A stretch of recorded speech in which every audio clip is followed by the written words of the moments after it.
Hello students. तो आज हमारा टॉपिक जो है वो है क्लास 10th का मोस्ट इम्पॉर्टेंट क्वेश्चन जो है ये फिज़िक्स, जिसे हम कहते हैं भौतिक विज्ञान। तो हमारा ये है क्वेश्चन पेपर जो आपके सब्जेक्ट में आपके एग्ज़ाम में आने वाला। तो सबसे पहले देखिए, कह रहा है यहाँ पे 3 घंटा 15 मिनट का जो समय निर्धारित होता है ये होता है। पहला कह रहा है प्रारंभ के 15 मिनट परीक्षार्थियों को प्रश्न पत्र पढ़ने के लिए निर्धारित किया गया है। और दूसरा जो है वो है प्रश्न पत्र के 2 खंड हैं, पहला आ तथा खंड ब में विभाजित है। यानी जो हमारा प्रश्न पत्र है ये 2 भागों में विभाजित है। पहला है खंड आ, दूसरा है खंड ब।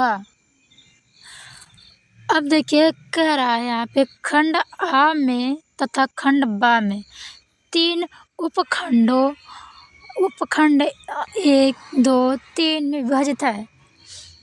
फिर 4, क्वेश्चन नंबर 4 निर्देशक में जो 4 है वो देखिए क्या कहता है। प्रश्न पत्र के खंड आ में बहुविकल्पीय प्रश्न है जिनमें सही विकल्प चुनकर OMR सेट में नीले अथवा काले वॉल पॉइंट से सही विकल्प वाले गोले को पूर्ण रूप से भरें।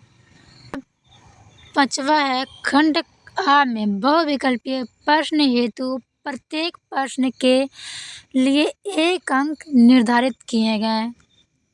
6वां में खंड ब में वर्णनात्मक प्रश्न है। अब 7वां कह रहा है प्रत्येक प्रश्न के सम्मुख उनके अंक निर्धारित हैं। 8वां में खंड ब के प्रत्येक उपखंड के सभी प्रश्न एक साथ करना है। प्रत्येक उपखंड एक नए पृष्ठ से आरंभ किए जाएंगे। 9वां है सभी प्रश्न अनिवार्य हैं। यानी जिस प्रश्न पत्र में जितने प्रश्न दिए गए हैं, जितने क्वेश्चन हैं, ये सब करना अनिवार्य है। सबसे पहला है निम्नलिखित प्रकथनों में कौन सही है, कौन सा सही है। यानी पहला है निकट दृष्टि वाला व्यक्ति दूर की वस्तुओं को स्पष्ट देख सकता है। क्या ये सही है? जिसे निकट दृष्टि दोष है वो व्यक्ति क्या दूर की वस्तुओं को स्पष्ट देख सकता है? दूसरा है दीर्घ दृष्टि वाला व्यक्ति पास की वस्तुओं को स्पष्ट देख सकता है या नहीं? तो ये दोनों जो है ये गलत है। तीसरा है निकट दृष्टि वाला व्यक्ति पास की वस्तुओं को स्पष्ट देख सकता है या नहीं? तो ये ऑप्शन जो है ये हमारा सही है। अब दूसरा क्वेश्चन है प्रतिरोधक में कब परिवर्तन नहीं होता है? पहला है पदार्थ परिवर्तन होने पर, दूसरा है ताप परिवर्तन होने पर, तीसरा है प्रतिरोधक की आकृति में परिवर्तन होने पर, चौथा है पदार्थ तथा ताप में परिवर्तन होने पर। इसका सही ऑप्शन जो है ये ऑप्शन नंबर सी है। अब बात की जाए क्वेश्चन नंबर 3 का। कोई प्रकाश किरण नीचे दर्शाए गए चित्र के अनुसार मध्य ए से मध्य बी में प्रवेश करती है। मध्य ए के सापेक्ष माध्यम बी का अपवर्तनांक होगा। क्या होगा? जो ये यहाँ ए है और यहाँ बी है, ए और बी के मध्य में जो किरण है वो प्रवेश करती है, तो इसका जो है ये ए और बी, ए के सापेक्ष माध्यम बी का जो है वो अपवर्तनांक क्या होगा? पहला है 1 से अधिक, दूसरा है 1 से कम या 1, चौथा है 0। इसका सही ऑप्शन जो है ये है 1 से अधिक। अब देखते हैं कैसे 1 से अधिक है। यहाँ पे कह रहा है मध्यम ए से मध्यम बी में जाने वाली प्रकाश की किरण अभिलंब की ओर मुड़ जाती है। यह दर्शाता है कि मध्यम बी सघन है और मध्यम ए विरल है। इसलिए ये ऑप्शन जो है ये सही होगा, ए वाला, एक से अधिक। अब बात की जाए क्वेश्चन नंबर 4। ऊंचे भवनों के शीर्ष पर लगे खतरे के संकेत लाल वर्ण के होते हैं। इन्हें दूरी से आसानी से देखा जा सकता है क्योंकि अन्य वर्णों की अपेक्षा लाल वर्ण का प्रकाश क्या होता है। क्योंकि अगर कोई भी खतरे का संकेत है या फिर कुछ भी हो जो लाल रंग की रोशनी होती है उसे हम दूर से देख सकते हैं, लेकिन ऐसा क्यों होता है? हर रंगों की अपेक्षा लाल रंग का वर्ण प्रकाश क्यों इतना प्रभावशाली होता है, क्यों हम इसे देख पाते हैं? पहला है धुएं तक कोहरे द्वारा सर्वाधिक प्रकीर्णित होता है। दूसरा, धुएं तक कोहरे द्वारा न्यूनतम प्रकीर्णित होता है। तीसरा, धुएं तक कोहरे द्वारा सर्वाधिक अवशोषित होता है। चौथा है वायु में तीव्रतम गति से चलता है। तो इसका सही जो ऑप्शन है ये है ऑप्शन नंबर बी।